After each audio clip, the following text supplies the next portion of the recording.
하얼빈의 동계 아시안게임의 한 장면입니다. 바이애슬론 여자 7.5km 스프린트. 모든 이들이 중국의 금메달을 점쳤던 종목이었습니다.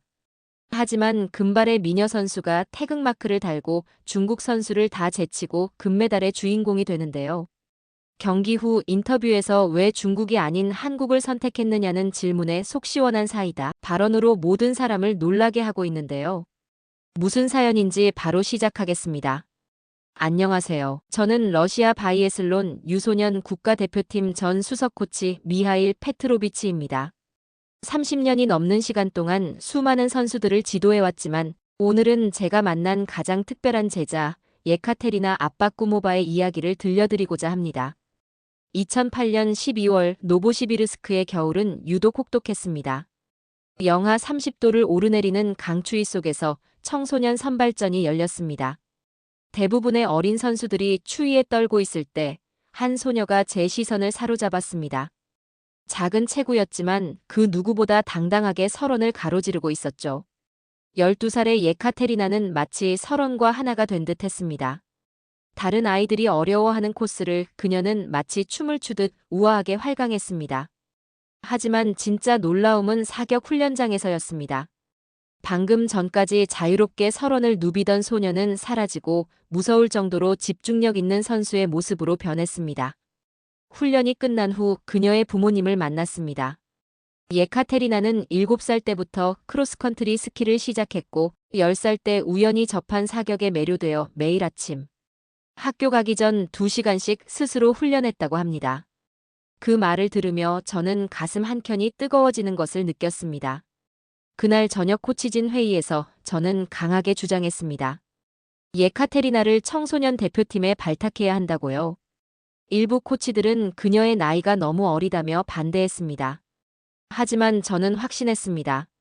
30년 코치 생활 동안 그토록 순수한 열정과 재능을 가진 선수는 처음이었으니까요. 다음 날 아침, 저는 일찍 훈련장에 나갔습니다. 놀랍게도 그녀는 이미 그곳에서 훈련하고 있었습니다. 매서운 겨울 바람을 뚫고 홀로 크로스컨트리 코스를 돌고 있었죠. 넘어져도 다시 일어나고 실수해도 다시 도전하는 모습을 보며 저는 깊은 감동을 받았습니다.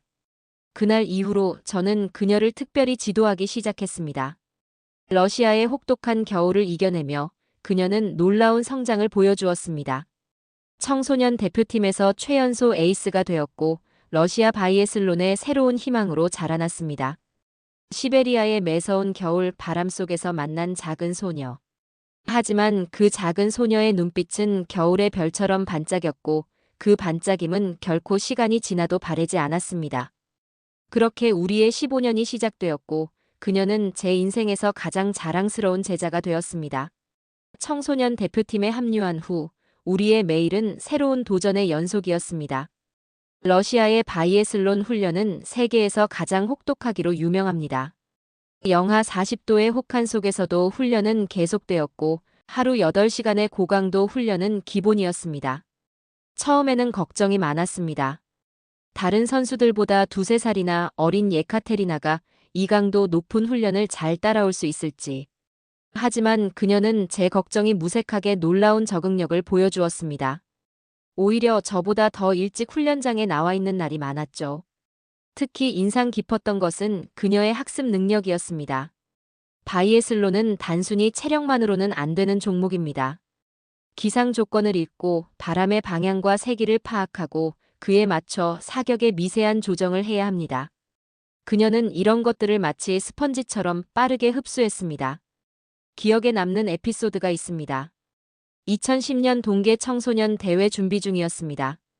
그날따라 바람이 유독 세게 불었고 대부분의 선수들이 사격 훈련에 어려움을 겪고 있었습니다. 예카테리나도 처음에는 고전했습니다. 하지만 그녀는 포기하지 않았습니다. 오히려 바람이 불 때마다 저에게 달려와 질문했습니다. 바람이 이렇게 불 때는 어떻게 조준해야 하나요? 호흡은 어떻게 맞춰야 할까요? 방아쇠는 언제 당기는 게 좋을까요? 그렇게 몇 시간을 질문하고 훈련한 끝에 그녀는 강풍 속에서도 안정적인 사격을 해낼 수 있게 되었습니다. 이런 그녀의 집념과 노력이 있었기에 16살의 나이에 러시아 청소년 대표팀의 에이스로 성장할 수 있었던 것입니다. 하지만 성인 무대는 달랐습니다. 러시아는 세계 최고의 바이애슬론 강국입니다. 매년 수십 명의 뛰어난 선수들이 성인 대표팀의 문을 두드립니다. 뛰어난 기량을 보여주었지만 성인 대표팀의 높은 벽을 넘기에는 너무나 힘든 상황이었습니다. 그녀의 재능이 아까웠습니다. 청소년 대표팀에서 보여준 그녀의 성과는 분명 세계 무대에서도 통할 수 있는 수준이었습니다. 하지만 러시아에서는 그저 수많은 유망주 중 한 명일 뿐이었죠. 저는 밤마다 고민했습니다. 어떻게 하면 그녀가 자신의 재능을 마음껏 펼칠 수 있을까? 그러던 어느 날 예카테리나가 제 사무실을 찾아왔습니다. 평소와 다른 진지한 표정이었습니다. 코치님, 저 국제무대에서 뛰고 싶어요. 제가 할 수 있다는 걸 보여주고 싶어요. 2016년 초 한국 바이애슬론 연맹에서 첫 연락이 왔습니다. 그들은 한국의 바이애슬론 경쟁력 강화를 위해 외국인 선수 영입을 추진하고 있었고 예카테리나의 가능성에 주목했다고 했습니다. 처음에는 반신반의했습니다. 그때까지 한국은 바이애슬론에서 큰 두각을 나타내지 못했기 때문입니다. 하지만 한국 측의 제안은 진지했습니다. 그들은 단순히 메달만을 원하는 것이 아니었습니다. 한국 바이애슬론의 미래를 함께 만들어갈 동반자를 찾고 있었죠. 예카테리나에게 충분한 훈련 환경을 제공하고 그녀가 가진 재능을 마음껏 펼칠 수 있는 기회를 주겠다고 했습니다. 고민하고 있을 때 중국에서도 연락이 왔습니다. 그들의 제안은 파격적이었습니다. 최고급 훈련 시설과 파격적인 대우, 그리고 은퇴 후 안정된 지도자 직책까지 보장해주겠다고 했습니다. 그러나 저는 한국을 추천했습니다.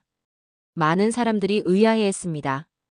왜 더 좋은 조건을 제시한 중국이나 일본이 아닌 한국을 선택하냐고요. 하지만 저는 알고 있었습니다. 예카테리나에게 진정으로 필요한 것이 무엇인지를. 15년간 그녀를 지도하면서 저는 깨달았습니다. 그녀는 단순히 메달만을 위해 달리는 선수가 아니라는 것을. 그녀에게는 자신의 재능을 인정해주고 함께 성장할 수 있는 진정한 동반자가 필요했습니다. 그리고 한국의 따뜻한 정문화야말로 그녀에게 가장 필요한 것이라 확신했습니다. 예카테리나와 진지하게 이야기를 나눴습니다. 그녀의 눈빛은 이미 결심이 서 있었습니다. 코치님, 저는 한국에서 새로운 도전을 하고 싶어요. 그곳에서라면 제가 꿈꾸던 바이애슬론 선수의 모습으로 성장할 수 있을 것 같아요. 비록 지금은 비인기 종목이지만 제가 한국 바이애슬론의 역사를 새롭게 쓰고 싶어요. 그녀의 말에 저는 깊은 감동을 받았습니다. 그저 메달이나 명예가 아닌 진정한 도전을 꿈꾸는 그녀의 순수한 열정이 느껴졌기 때문입니다. 귀화 절차는 순조롭게 진행되었습니다. 물론 쉽지 않은 결정이었습니다. 러시아에서의 모든 것을 뒤로하고 낯선 나라에서 새로운 시작을 한다는 것은 큰 용기가 필요한 일이었으니까요. 하지만 그녀는 망설이지 않았습니다. 공항에서 그녀를 배웅하던 날, 저는 그녀에게 마지막 조언을 했습니다. 가장 힘들 때마다 기억하렴. 너는 단순한 메달리스트가 아닌 한국 바이애슬론의 새로운 역사가 될 거라는 것을. 그리고 내가 어디에 있든 나는 항상 내 편이란다. 지금도 그날의 기억이 선명합니다. 눈물을 참으며 손을 흔들던 그녀의 모습, 그리고 그 눈빛에서 보았던 강한 의지와 희망. 그녀가 어떤 길을 가더라도 그것은 분명 최선의 선택이 될 거라는 것을 확신했습니다. 예카테리나가 한국으로 떠난 후 우리는 자주 영상통화를 했습니다.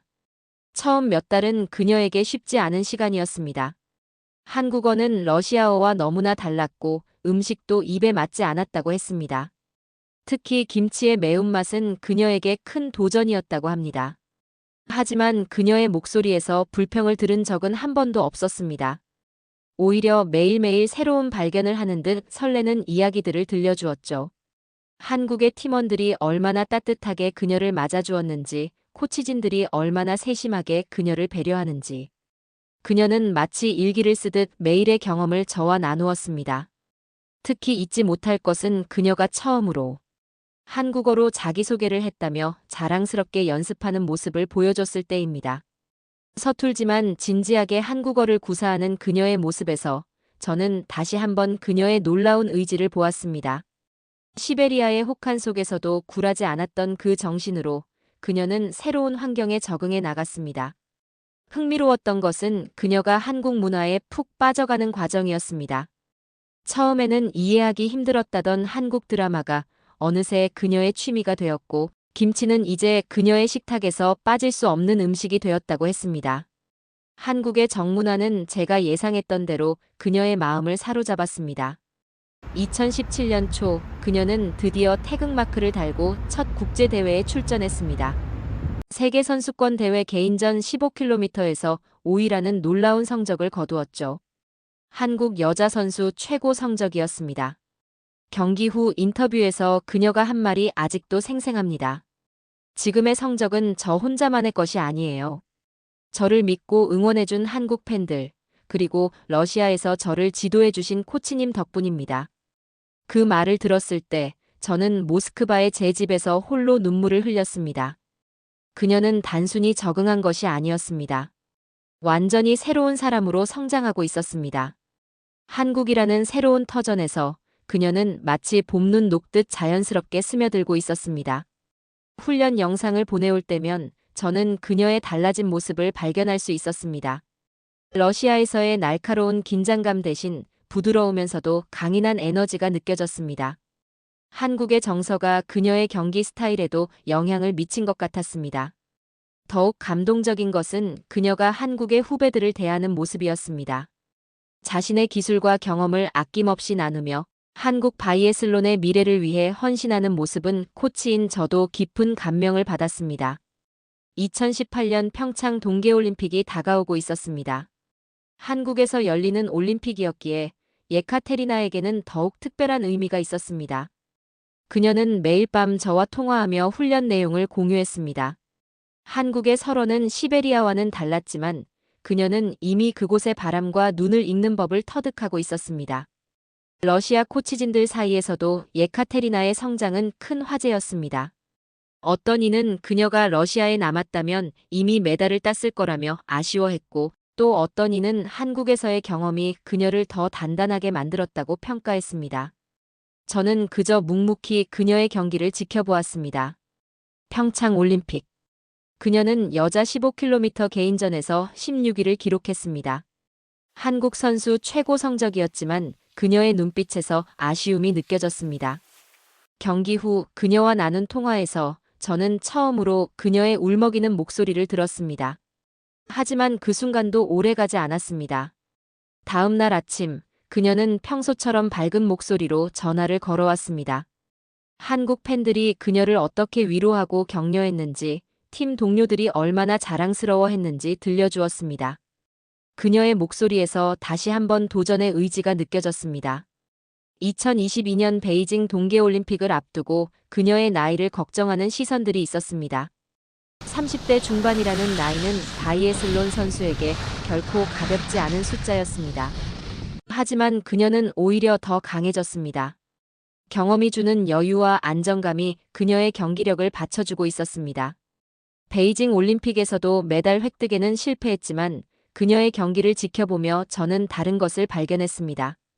그녀는 이제 단순한 선수가 아닌 한국 바이애슬론의 상징이 되어 있었습니다.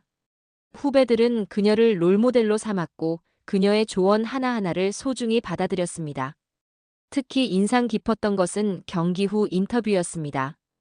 그녀는 유창한 한국어로 팬들에게 감사 인사를 전했고 한국 바이애슬론의 미래에 대한 희망찬 비전을 이야기했습니다. 그 모습에서 저는 15년 전 시베리아의 설원에서 만났던 소녀의 순수한 열정을 다시 한번 발견했습니다. 어느 날 밤 그녀가 보내온 메시지가 아직도 제 휴대폰에 남아 있습니다. 코치님, 제가 메달을 못 따서 실망하셨죠? 하지만 저는 여기서 더 소중한 것을 얻었어요. 한국이라는 새로운 고향, 그리고 제 꿈을 응원해주는 또 하나의 가족을요. 이제 저는 이 가족들을 위해 꼭 좋은 선물을 준비하고 싶어요. 그 메시지를 읽으며 저는 생각했습니다. 메달보다 더 빛나는 것이 있다는 것을. 그리고 그녀는 이미 그것을 발견했다는 것을. 한국에서의 시간은 그녀에게 단순한 선수 생활이 아닌 인생의 새로운 의미를 찾아가는 여정이 되었습니다. 2025년 2월 11일 하얼빈의 아침은 유독 추웠습니다. 경기 전날 밤 예카테리나와 통화를 했습니다. 그녀의 목소리에서는 이전과는 다른 특별한 결연함이 느껴졌습니다. 마치 15년 전 청소년 선발전에서 처음 만났을 때의 그 눈빛처럼. 9년 전 한국행을 선택했을 때 많은 사람들이 의아해했죠. 하지만 저는 알고 있었어요. 언젠가는 제가 한국 바이애슬론의 새 역사를 쓸 수 있을 거라는 걸요. 저는 그저 짧게 대답했습니다. 내가 그동안 준비해온 그대로만 하면 된다고. 그리고 마지막으로 덧붙였습니다. 시베리아의 차가운 바람도 이겨냈던 내가 이번에도 해낼 수 있을 거라고.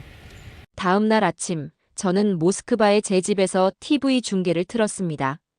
바이애슬론 여자 7.5km 스프린트. 예카테리나의 마지막 도전이 될지도 모를 경기였습니다. 35세 바이애슬론 선수로서는 결코 젊지 않은 나이였으니까요. 출발 직후 그녀는 놀라운 스피드로 선두로 치고 나갔습니다. 2.4km 지점까지 선두를 달리는 모습을 보며 저는 책상 위를 꽉 쥐고 있었습니다. 그러다 중국의 탕자린에게 선두를 내주는 순간 가슴이 철렁 내려앉았습니다. 하지만 걱정은 기우였습니다. 사격 훈련에서 보여줬던 그 집중력, 시베리아의 혹한 속에서 단련된 그 정신력이 빛을 발했습니다. 마지막 구간, 그녀는 마치 15년 전 처음 만났을 때처럼 거침없이 달렸습니다. 결승선을 통과하는 순간 저는 소리를 지르고 있었습니다. 시계는 22분 45초 4. 1위였습니다. 예카테리나는 결승선을 통과하자마자 그 자리에 주저앉았습니다. 카메라가 그녀의 얼굴을 비추었을 때 저는 눈물을 멈출 수 없었습니다. 그녀의 금메달은 단순한 우승 이상의 의미가 있었습니다. 한국 바이애슬론 역사상 첫 아시안게임 금메달. 그것도 35세의 나이에. 시상대에 오르는 그녀의 모습을 보며 지난 시간이 주마등처럼 스쳐 지나갔습니다. 시베리아의 설원에서 처음 만난 12살 소녀, 러시아를 떠나 한국행을 결심하던 순간, 새로운 환경에 적응하며 흘린 땀방울, 두 번의 올림픽에서의 아쉬움. 그 모든 순간이 이 금메달을 위한 준비였던 것처럼 느껴졌습니다. 경기 직후 그녀가 보내온 메시지는 단 한 줄이었습니다. 코치님, 드디어 해냈어요. 이제 제가 한국의 진정한 딸이 된 것 같아요. 그 메시지를 읽는 순간 저는 알았습니다. 그녀는 자신의 새로운 고향에서 자신의 가치를 증명해낸 것입니다. 시상식이 끝난 후 한국 기자들과의 인터뷰에서 그녀는 이렇게 말했습니다. 결승선을 통과하고 주저앉아 있을 때 가장 먼저 든 생각은 한국으로 귀화하길 정말 잘했다는 것이었다고. 9년 동안 자신을 믿어준 한국인들에게 이제야 제대로 된 선물을 할 수 있어서 행복하다고. 그 말을 들으며 저는 생각했습니다. 스포츠가 가진 진정한 의미가 무엇인지를. 국적을 뛰어넘어 서로를 이해하고 새로운 가족이 되어가는 이 아름다운 이야기야말로 우리가 스포츠를 사랑하는 진정한 이유가 아닐까요? 금메달 소식이 전해진 후 저의 휴대폰은 축하 메시지로 넘쳐났습니다. 러시아의 동료 코치들, 예전 제자들, 그리고 바이애슬론계의 많은 지인들이 연락을 해왔습니다. 모두가 자신의 일처럼 기뻐했습니다. 특히 인상 깊었던 것은 러시아 스포츠 신문의 한 기자가 보내온 메시지였습니다. 9년 전 그녀의 한국행을 비판적으로 보도했던 바로 그 기자였죠. 그는 이제야 이해하게 되었다고 했습니다. 왜 예카테리나가 한국을 선택했는지, 그리고 그 선택이 얼마나 옳았는지를. 하얼빈 대회가 끝나고 예카테리나와 긴 통화를 했습니다. 그녀의 목소리에는 이전과는 다른 깊이가 느껴졌습니다. 이제 그녀는 단순한 선수가 아닌 한국 바이애슬론의 미래를 고민하는 선배이자 리더가 되어 있었습니다.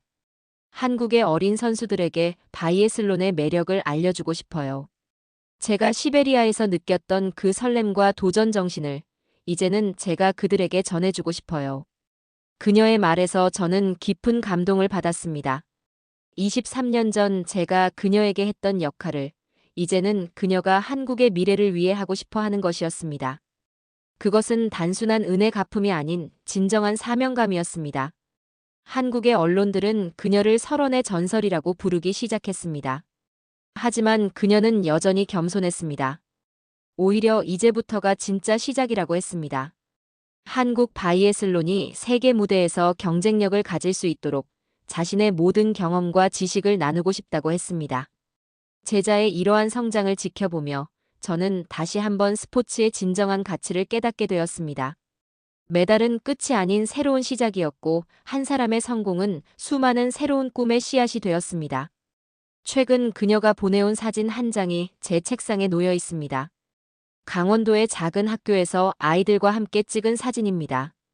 그녀의 품에 안긴 아이들의 눈빛에서 저는 23년 전 시베리아에서 만났던 그 반짝임을 다시 발견했습니다. 러시아의 동료들이 가끔 묻습니다. 그렇게 뛰어난 선수를 한국에 보내고 후회하지 않냐고. 저는 이제 자신있게 답할 수 있습니다. 예카테리나는 단순히 국적을 바꾼 것이 아니라 새로운 꿈을 찾았다고. 그리고 그 꿈은 이제 수많은 새로운 꿈들을 만들어내고 있다고. 지난 설날 그녀가 보내온 메시지가 아직도 제 마음에 깊이 남아 있습니다.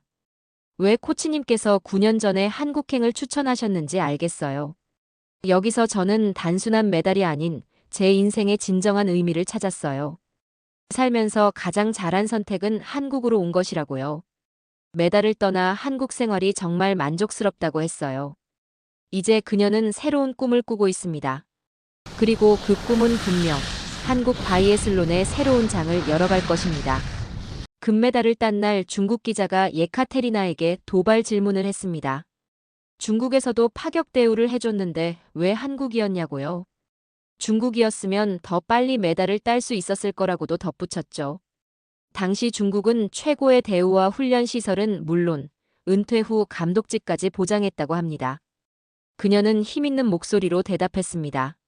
물론 한국의 소속사 문제 때문에 대표팀까지 오는 건 쉽지 않았지만 지금 자신의 성적은 한국 때문이라고 대답했습니다. 모두 한국이 팬들이 만들어준 것이고 한국을 믿고 달렸다고 했죠. 한국의 음식 문화 모두 만족했고 단 한 번도 중국으로 갈 생각은 하지 않았다고 했습니다. 그리고 덧붙였습니다. 제가 한국에서 찾은 것은 금메달이 아니에요. 바로 제 자신이에요. 메달을 따는 선수가 아닌 한 사람의 인간으로서의 제 자신을요. 그렇습니다. 그녀는 이제 새로운 꿈을 꾸고 있습니다. 한국 바이애슬론의 미래를 이끌어갈 리더로서 대한민국의 자랑스러운 딸이자 바이애슬론의 새로운 미래입니다. 그리고 저는 그녀가 자신의 진정한 집을 찾았다는 것에 무한한 자부심을 느낍니다. 오늘 사연은 여기까지입니다. 예카테리나 선수 오랫동안 한국에서 지내면서 힘든 일도 있으셨을 텐데 너무 감사합니다. 금메달도 축하드리고 앞으로 한국에서의 생활도 응원합니다. 여러분의 생각을 댓글로 남겨주세요. 사연이 마음에 드셨다면 좋아요와 구독 부탁드릴게요. 오늘도 감동포착 시작해주셔서 감사합니다.